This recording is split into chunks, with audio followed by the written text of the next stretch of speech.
8 years ago, when I was just getting into middle school, I joined a band class because my father had told me to. I really wanted to get approval from my own father and my own family, so I worked tirelessly. I worked really hard to become the best. Eventually, it got to the point where I was one of the best players on my instrument in the entire state. And for some reason, I didn't realize at the time, I wasn't happy with all of those achievements. And so it literally took me years to realize this one thing. Past trauma was controlling my decisions, and past trauma is controlling your decisions. I want you to picture this. Imagine a kid growing up with overly critical parents. Parents who really want other people to see their kid as very successful, and parents who want to see their own kid as very successful. And so as that kid's growing up, as that child is growing up, they develop this strong need for approval by other people, because the way they've been raised has been around receiving praise and acceptance from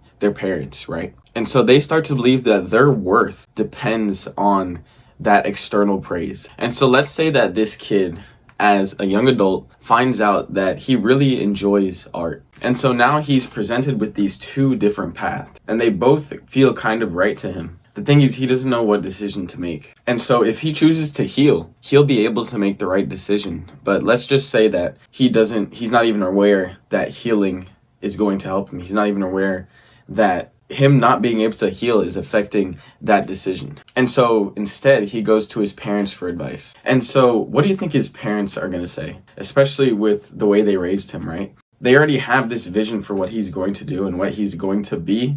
And so anything that he does outside of that vision is going to be dismissed, because they already see and have created an entire future for him based off of not what he wants, but what they want. And so his parents, of course, they're going to dismiss his art career as a waste of time. And so what happens to the kid? He grows up to be a really good lawyer instead of an artist. Now, the thing is, in order to get that approval, he worked really hard and he became a really good lawyer. And so he suppressed all of those feelings to become an artist, but they're still deep inside of him. And so although this could lead to success, right, you could still live an unfulfilling life. And so this kid, in an attempt to please his parents, sacrificed his own true authentic self, his own true authentic career. A career that aligns with his values, his moral compass, a career that aligns with him. And so what does this do to people, right? Have you ever heard of what a midlife crisis is? It's like people get around that middle age and then they realize they've been doing something and wasting so much time on something they don't even care about. And then they start trying and doing all these crazy new things, right? And start trying to live life. That's essentially what drives the midlife crisis to happen, is the people, they get that job, they get that successful career that everyone, approves them for, and they work at it day after day, week, year after year, and they finally realize that it's not fulfilling for them to work on a career that other people have pushed on them, and they don't even realize it until most of their life or half of their life is over. And that's what causes midlife crisis to happen, is that realization that the work that they're doing isn't actually even meaningful to them. It's not even what they want to do. And so if we can learn how to not be influenced so much by the past, if we can learn to heal all of that past trauma that's deeply rooted inside of us that we've suppressed for so many years, if we can start to heal that, then we can start to make the right decisions. Because here's the thing, most people, they either do things to get approval from other people, or they do things that go against the system, that go against society, right? It's like one of those two things. You'll either go with it or you're going against it, right?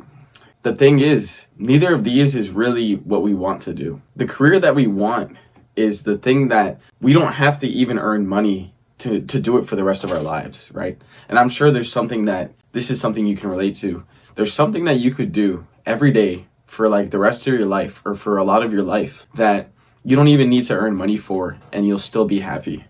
So we want to make whatever that thing is, or find out whatever that thing is, and make that a career. But in order to find out whatever that is, the first thing that we actually need to do is heal that trauma. Because otherwise, we're going to let that trauma influence our future decisions.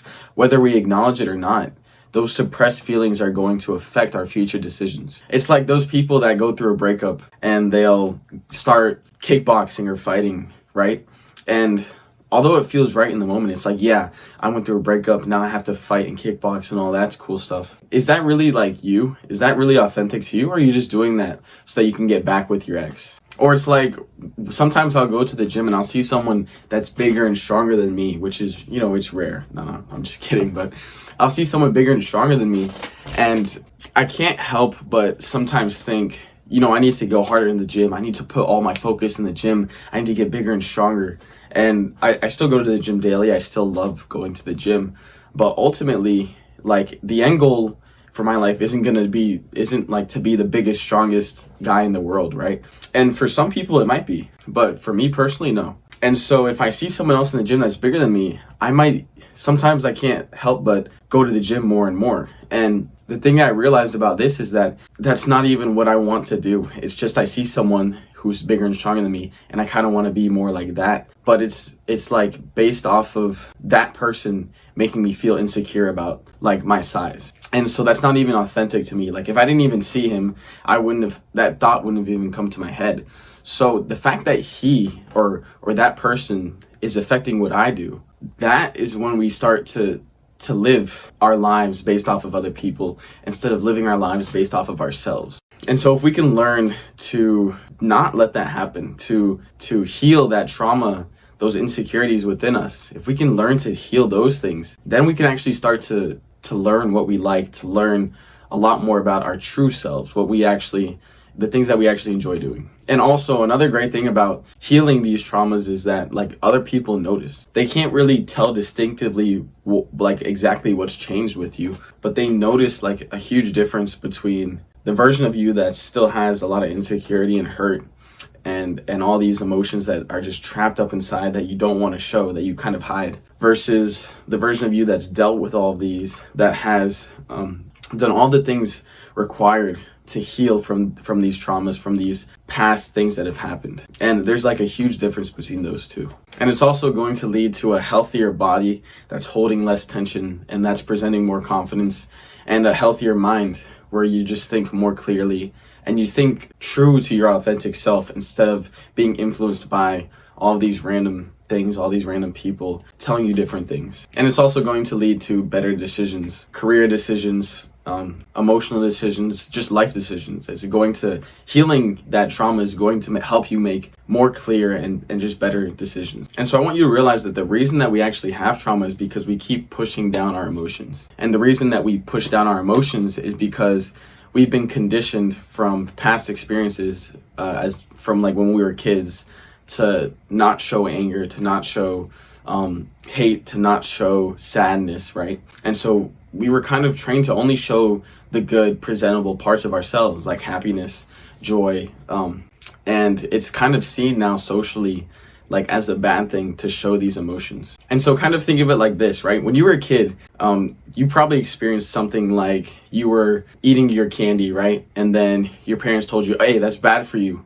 And they took away the candy. And then you started to like cry, or you showed anger, right?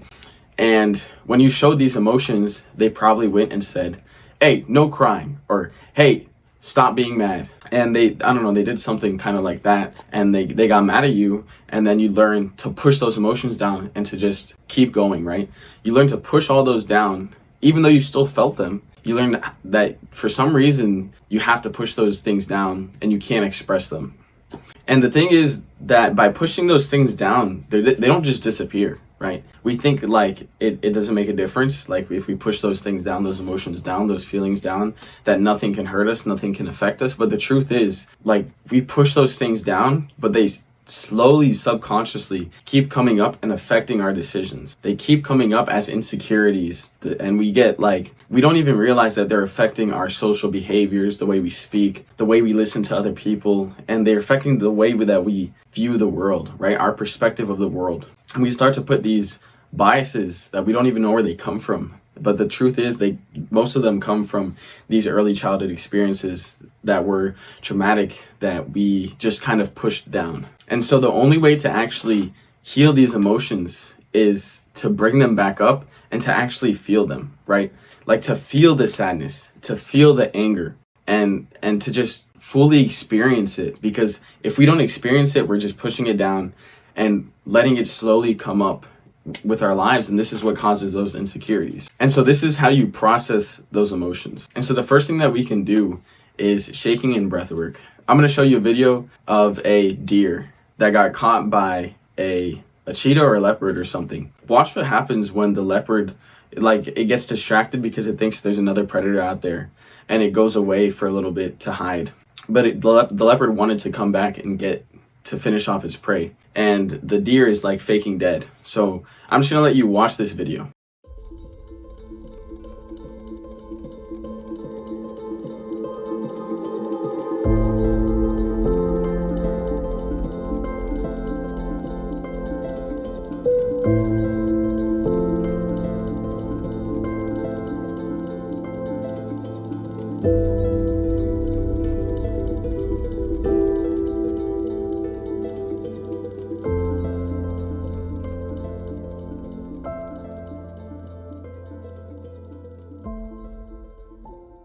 And so you can literally see that after that traumatic experience, right after, what does the deer do? It doesn't even run off first. The first thing it does is it shakes off all of that anxiety, all of that trauma. It shakes it off for like a good minute or so. And then after that, it runs off. So mammals have actually found a way to deal with these emotions, these anxieties, right? These traumatic experiences. And the way that it diffuses that extreme, like, it thought it was gonna die. The way that it diffuses those extreme emotions is by shaking. And so this is a way to release all of those emotions that are trapped. And so there's some exercises for shaking. I'm gonna put them in the link down below. The thing is, people have different emotions stored in different muscles, right? So when it comes to shaking, what works for one person might not work for you as well. Because for example, you might have the tension stored in your arms, right? So you shake like something like this, right? Of course, don't do it when people are watching. Do it like alone in your room, because it's kind of weird. But you might have to shake like this. Someone else might have to shake their legs more to release all that tension. So it really depends, right? Finding out where those specific muscles are is something that you kind of have to figure out. It's something that you have to acknowledge when you bring up those past experiences. But I'm gonna put a few links to shaking exercises for releasing those emotions in the link down below, so make sure to go check those out.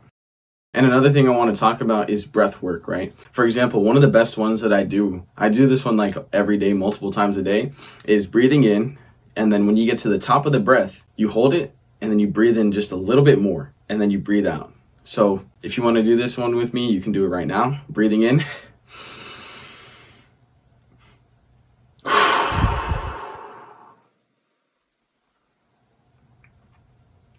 And don't be afraid to make a lot of noise when you do this one. So it's breathing in, getting to the top, taking a tiny bit more breath, and letting it all out. And I'm going to do it again one more time.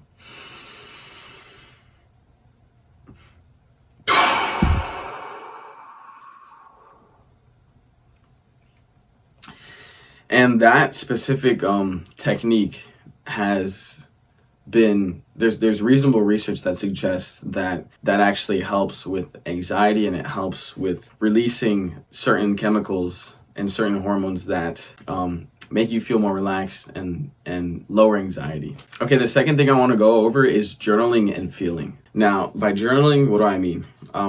Writing down exactly what you're feeling, exactly why you're feeling it, and trying to bring up those past memories, those past traumatic experiences, right? Trying to bring those back up and writing about them, writing about exactly what happened and why you felt that way, and journaling about it. And like, this might even make you like super emotional. You might even like cry onto the page rethinking about it, and that's totally fine. Like, that's perfectly normal. Bringing those emotions back up, that's actually a good thing, that you're experiencing those and you're able to express those emotions, right?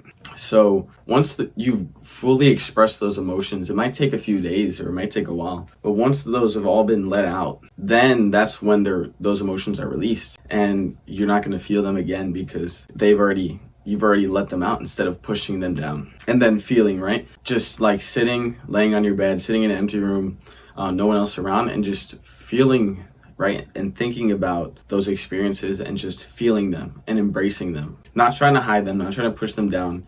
Just acknowledging that, yeah, when that happened to me, it kind of sucked. Like, I didn't enjoy that. or when this happened to me, it pissed me off so much. So just letting those emotions come naturally and just fully feeling and embracing them. So number 3 is going to be talking. That's speaking to somebody or something that you can just vent and let all those emotions and frustrations out. The thing is with talking is you have to find very specific people that aren't going to use anything you say against you, that aren't going to try and intimidate you or try to change your mind with the things, but they're just listening, right? And so if you have like a really good friend or a few really close friends that you feel comfortable talking about these things with, then by all means, they're probably going to be good for talking to. If not, it might even help you to speak to a camera or to record a video just for yourself every once in a while, just venting about something. And so the thing is with talking is that you really need to decide who you're willing to tell these things and to explain and speak to these things about. You have to decide who that is for you, right? And there's probably a very specific few people that come to mind when you're thinking of talking to and explaining these things to. So, and you want to make sure that the people that you're talking to aren't going to try to manipulate you or try to change your mind in any way, and they're just going to be there to listen to you and to help you express those emotions to the fullest extent. And so by applying these steps, it's affected me by making me just less anxious overall, right? It made me care a lot less about what other people think, and gave me more confidence and helped me to lower a lot of the insecurities and the influence that other people have had upon me. And something else that I want to say is that like people can tell, like people are going to notice the difference in you, and they're not going to, most of them aren't going to be able to tell exactly what happened, but people are going to like see something different in you. And people that do practice this, that do healing and practice healing, like they'll definitely be able to tell, okay, he's definitely been practicing healing. So make sure you try some of these things today. Like don't wait on it. Try some of these things today. Comment down below how it's worked for you. And remember, you deserve the consequences of your actions.